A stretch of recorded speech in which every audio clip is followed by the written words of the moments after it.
এ দৃশ্য মানুষের প্রতি মানুষের এক উদারতা, সহানুভূতি, সহিষ্ণুতা ও সৌন্দর্যের মানবিকতাবোধ, সম্প্রীতি ও সহিষ্ণুতার অপূর্ব নজির স্থাপন করলেন বাগেরহাট জেলা বিএনপি যুগ্ম আহ্বায়ক লায়ন ডক্টর শেখ ফরিদুল ইসলাম। বাক প্রতিবন্ধী আরব মোল্লাকে লাখ টাকার দোকান করে দিয়ে পুনর্বাসনের ব্যবস্থা করে দেওয়ার মধ্য দিয়ে বৃহস্পতিবার সকালে দক্ষিণ চিলা সিদ্দিকী আহমদিয়া দাখিল মাদ্রাসা সড়কের পাশে এ দোকানের উদ্বোধন করেন লায়ন ডক্টর শেখ ফরিদুল ইসলাম। এ সময় বিএনপির নেতা বলেন, সুবিধাবঞ্চিত মানুষের পাশে থাকতে পেরে নিজেকে ধন্য মনে করছে। সমাজের সকল সুবিধাভোগী মানুষেরা এগিয়ে আসলে সমাজ আরও আলোকিত হতো। আমি আশা করছি তার জীবন জীবিকা সুন্দরভাবে চলবে, সেই প্রত্যাশাই করি। আমরা যারা রাজনীতি করি তাদের আসলে সামাজিক দায়বদ্ধতা রয়ে গেছে। সে আমাদের একজন বিএনপির কর্মী এবং দীর্ঘদিন থেকে আমাদের সাথে রাজনীতি করে। বিগত স্বৈরাচার বিরোধী আন্দোলনে সে ঢাকা, খুলনা সহ সর্বত্র আমাদের সাথে কাজ করেছে, কিন্তু সে বাক প্রতিবন্ধী এবং অত্যন্ত দরিদ্র। তো মাঝে মধ্যে দেখা যাচ্ছে সে আমার কাছে সহযোগিতা চাচ্ছে, ভাই এইটা লাগাবে, ওইটা রাখবে, বা আরেকজনকে ফোন করাচ্ছে।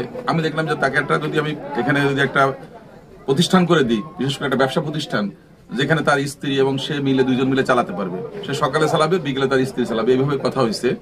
তারা যদি এখানে এটা করে, দেখা যায় তাদের পরিবারটা সচ্ছলভাবে চলবে। এই জন্য মূলত তাকে একটা পুনর্বাসন করা বা তাকে একটু সহযোগিতা করা, তার পাশে থাকা, এই উদ্দেশ্যেই হচ্ছে এটা করা। আশা করি সে ভালো থাকবে। এবং আমি মনে করি যারা আমরা সুবিধাভোগী মানুষ আছে সমাজে, তাদের দায়িত্ব আছে, নৈতিক দায়িত্ব, যে সুবিধাবঞ্চিত মানুষের পাশে থাকা। এই সুবিধাবঞ্চিত মানুষ হিসেবে তার পাশে আমরা দাঁড়ানোর চেষ্টা করছি। আশা করি ইনশাআল্লাহ তার জীবন জীবিকা ভালোভাবে চলবে এবং তার সন্তানরাও একটা ভালো পরিবেশ পাবে এবং এইটি নিয়ে সে বেঁচে থাকতে পারবে। পরে সংক্ষিপ্ত বক্তৃতায় নেতাকর্মীদের উদ্দেশ্যে তিনি বলেন, এমন কোনো কাজ করা যাবে না মানুষ মন্দ বলে দলের দুর্নাম হয়। কোনো অপরাধমূলক কাজ করলে দল এর দায়িত্ব নেবে না। আমরা ভালো কাজ করব, সবাইকে সাথে নিয়ে চলবো। আর আমাদের নেতাকর্মীদেরকে আমি বলবো যে আপনারা এমন কোনো কাজ করবেন না যেটা দলের সুনাম ক্ষুণ্ণ হয়। তাহলে দল কিন্তু আপনাকে কিন্তু দায়িত্ব নিবে না আপনার এই অপকর্মের। আমি সবাইকে বলবো, আমাদের অ্যাক্টিং চেয়ারম্যান কিন্তু বারবার বলতেছে, গতকাল উনি কিন্তু বক্তব্য এটা বলছেন। গত ১৭ বছরের ফ্যাসিবাদী হাসিনার শাসন আমলের প্রসঙ্গ টেনে বিএনপির এ নেতা বলেন, আমাদের দলের নেতাকর্মীদের নামে ১,৪৩,০০০ মামলা হয়েছে, ৬০ লক্ষ আসামি করা হয়েছে, ১২০০ এর অধিক নেতাদের গুম করা হয়েছে। সুতরাং এই দলের জন্য আমাদের নেতাকর্মীদের অনেক ত্যাগ, এটা ধরে রাখতে হবে। আমরা আসলে অনেক কষ্ট করে এই অর্জনটা করছি। আমাদের ৪,৭৭১ জনকে গুম করে বা পিটিয়ে হত্যা করা হয়েছে।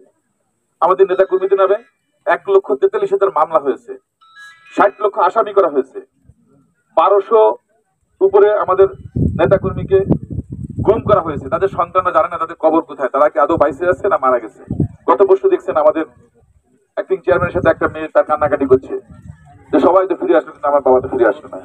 আমাদের সর্বশেষ এই জুলাই আন্দোলনে আমাদের ৪২২ জন আমাদের নেতাকর্মী আত্মঘাতী দিয়েছে বা শহীদ হয়েছে। তো আমাদের এই দলের অনেক ত্যাগ। এই সময় বিএনপিরও এর সহযোগী সংগঠনের বিভিন্ন পর্যায়ের নেতাকর্মীরা উপস্থিত ছিলেন।